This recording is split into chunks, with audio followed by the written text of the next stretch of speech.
en la última rosca por la 95.5. Y esta semana se cumple un nuevo aniversario del Club de la Libertad aquí en la provincia de Corrientes.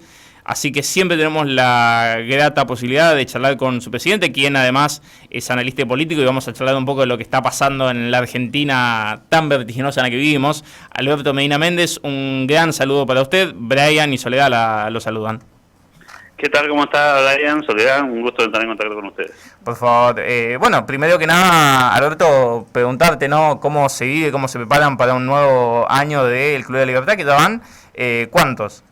11. 11 Cumplimos años. 11 años el 19 de febrero, un nuevo aniversario de esta fundación que nació ya hace 11 años y que va a tratar de celebrar su aniversario contando un poco lo que venimos haciendo y lo que vamos a hacer, ¿no? Tratando de contar y compartir con la sociedad y con los socios del club y todos los amigos que nos acompañan hace mucho tiempo, cómo ha sido el proceso de evolución y cuáles son las novedades que traemos para este año 2025, que es un año muy singular.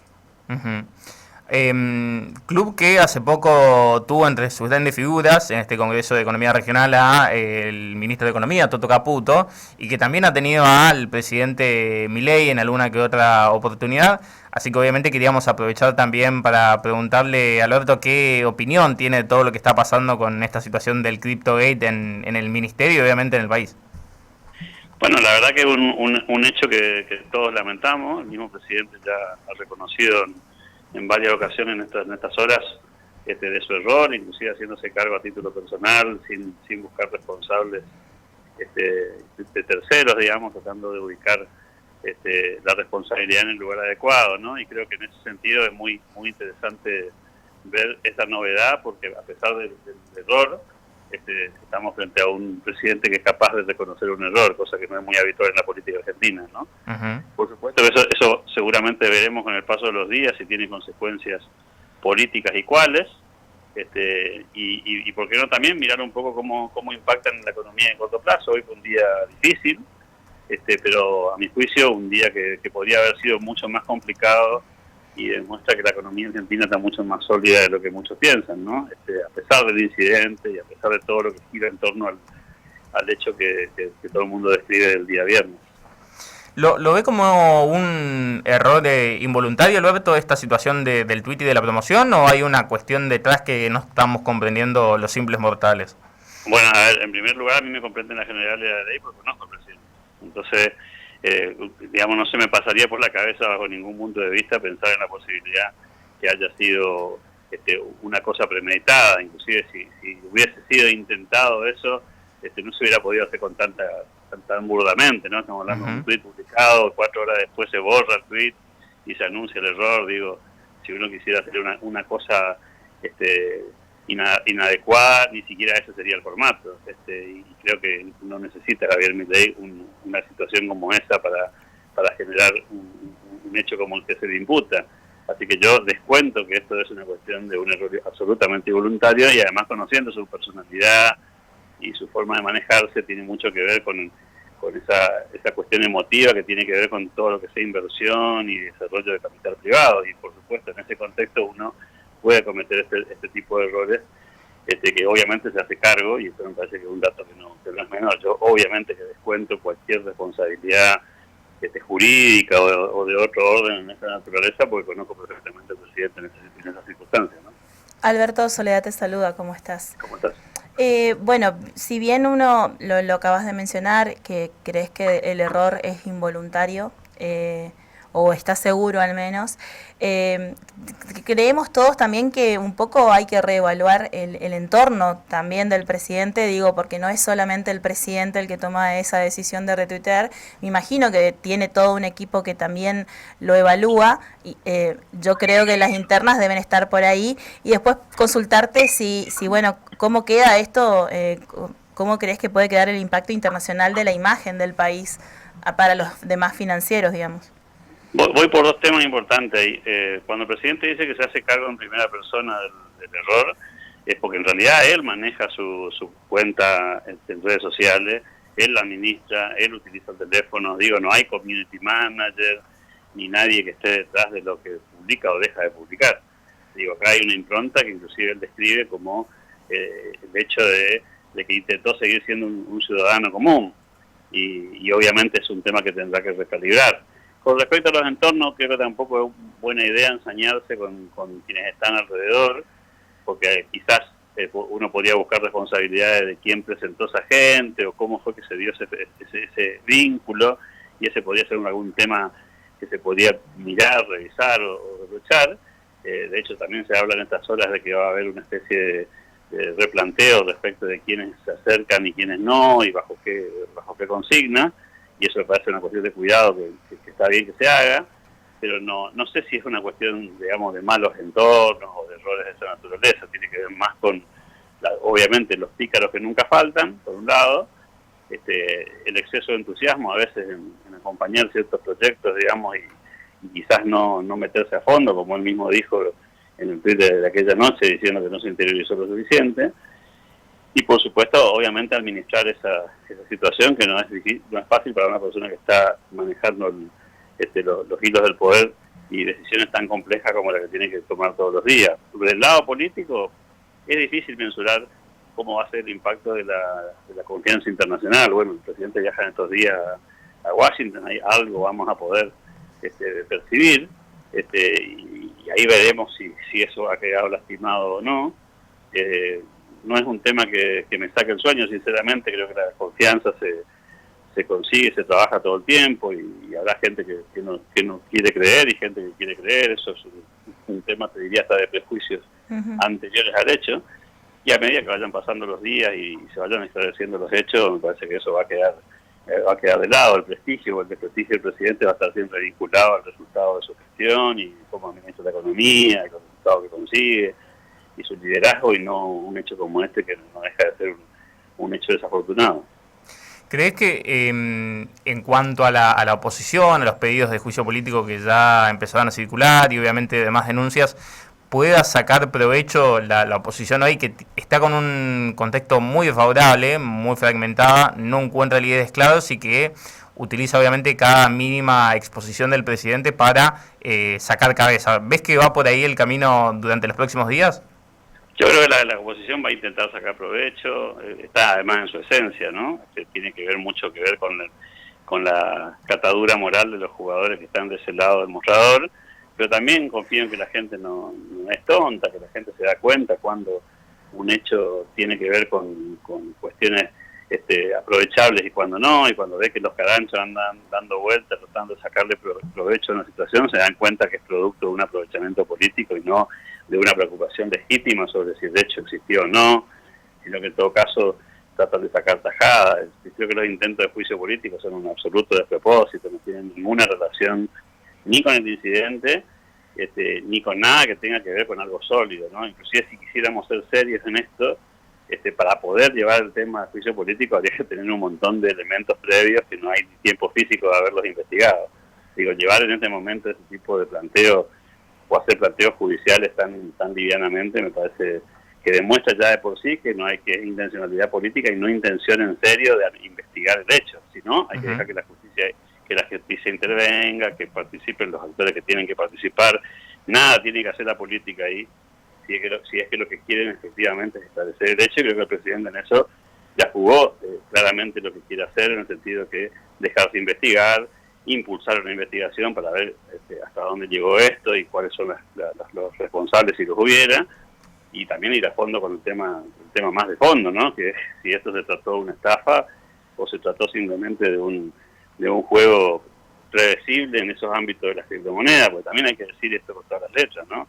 En ese mundo, lamentablemente, en el mundo de las criptomonedas hay de todo, como suele pasar en un montón de otros ámbitos de la vida, y bueno, te pueden tocar aventureros, osados, atrevidos y también gente seria. Entonces ni quiero cargar las tintas sobre las criptomonedas, ni quiero caer tampoco en el ingenuo juego de subestimar este tipo de personajes, ¿no? Ah.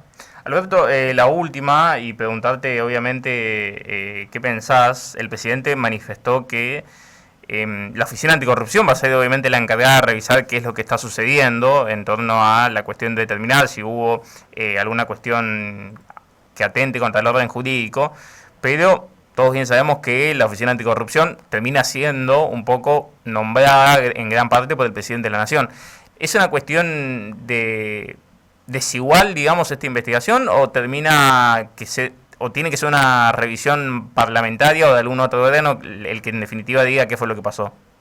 Bueno, yo creo que todas las alternativas son concurrentes. La Oficina Anticorrupción tiene el rol principal de hacer esto, digamos, ¿sí? O sea, es la que le corresponde a priori, pero si hubiera sospecha o presunción de que esa institución no va a ser lo suficientemente ecuánime en la investigación, bueno, el Congreso podría tranquilamente organizar una comisión cameral o bicameral que analice las circunstancias. La misma justicia podría obrar hasta de oficio, te diría yo, para tratar de investigar sobre el tema, y yo creo que todas las investigaciones en estas cosas son bienvenidas. No creo que haya una manipulación en alguna dirección. Lo que se hizo sí fue seguir la vía administrativa correcta, que es que ante una circunstancia como esta te pones a disposición de la primera instancia administrativa que tenés, no judicial todavía, que es analizar el caso con todos los elementos que se tengan, que insisto, han pasado muy pocas horas para que ese tema se esté hablando en serio, digo, ¿no? Cuando vos te faltan construir, digamos, un poco la hoja de ruta, lo que podés iniciar es un proceso de investigación, pero mal podés estar hablando de las cosas que se están diciendo en estas horas, ¿no? Lamentablemente eso es parte del folclore argentino en la política, de los unos y los otros, de ellos y nosotros, de la búsqueda responsable en forma automática.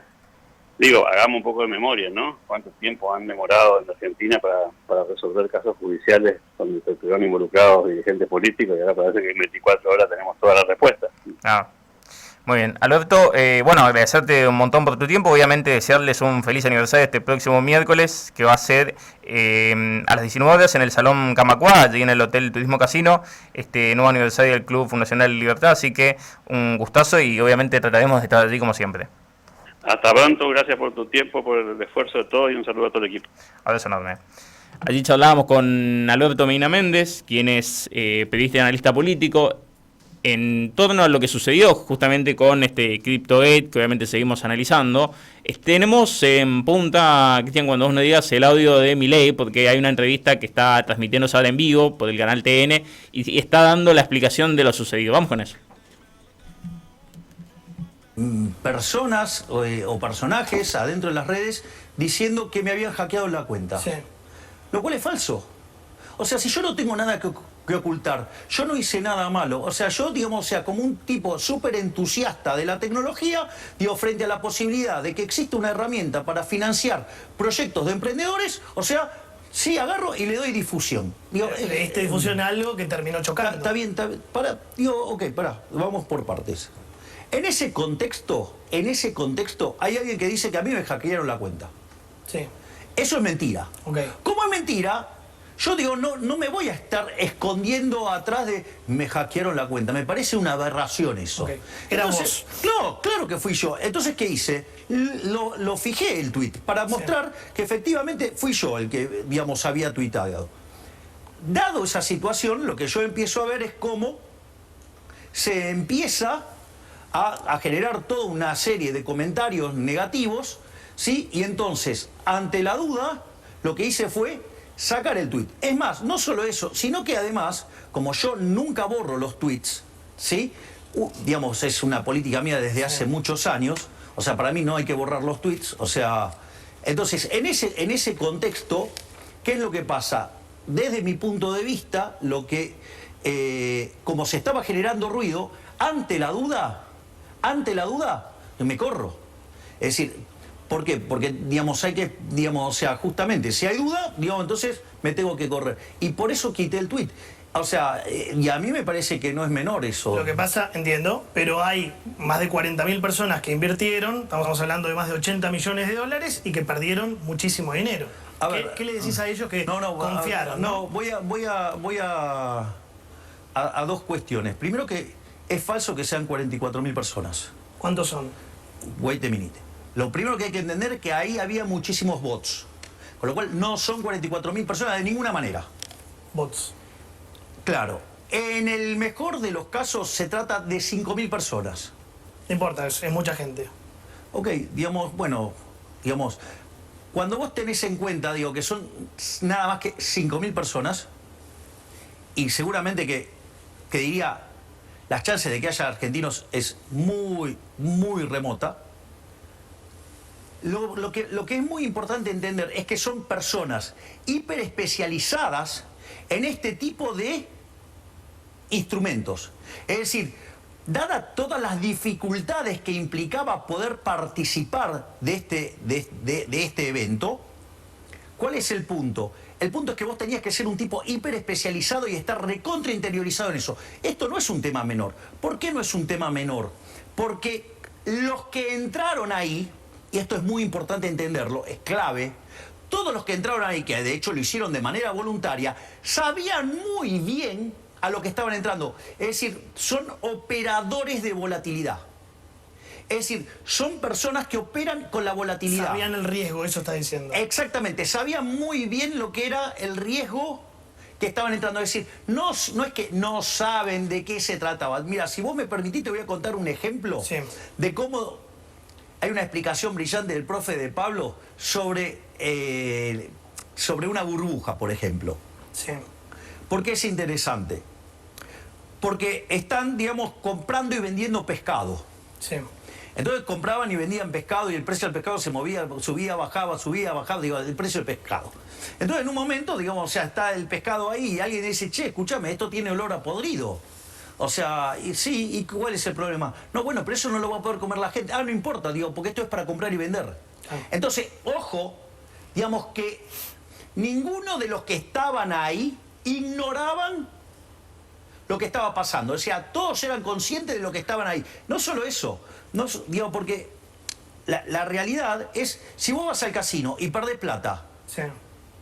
Digo, ¿cuál es el reclamo? Si vos sabías que, digamos, tenía esas características. Es decir, entonces es muy interesante que aquellos que participaron en ello, no solo que lo hicieron voluntariamente, es un problema entre privados, porque acá el Estado no juega ningún rol, digo que eso quede claro, y además lo hicieron voluntariamente. ¿Y está bien que el presidente lo promocione eso? Yo no lo promocioné, yo lo que hice, lo difundí. Bueno, es lo mismo. No es lo mismo, no es lo mismo. Bueno, o sea, sacale promocionar, difundir. Está bien que el presidente difunda eso sabiendo los riesgos que tiene. Pero, a ver, yo soy un tecno-optimista fanático y tengo una pasión por la tecnología y yo quiero que Argentina se convierta en un hub tecnológico. Entonces, toda propuesta, ¿sí?, que vos te encuentres que pueda mejorar el financiamiento, como es en este caso, digamos, para lo que serían emprendedores tecnológicos, o sea, es lo mismo, ¿sabes qué? Es equivalente a cuando vas a la inauguración de una planta. Entonces, ¿qué? Digo, vos sos responsable de que después de lo que sea la operatoria de la planta. ¿Para vos no cometiste ningún error? Te lo pregunto sinceramente, ¿no sentís que cometiste un error? Ex ante no. Ex ante no, porque además yo obré de buena fe.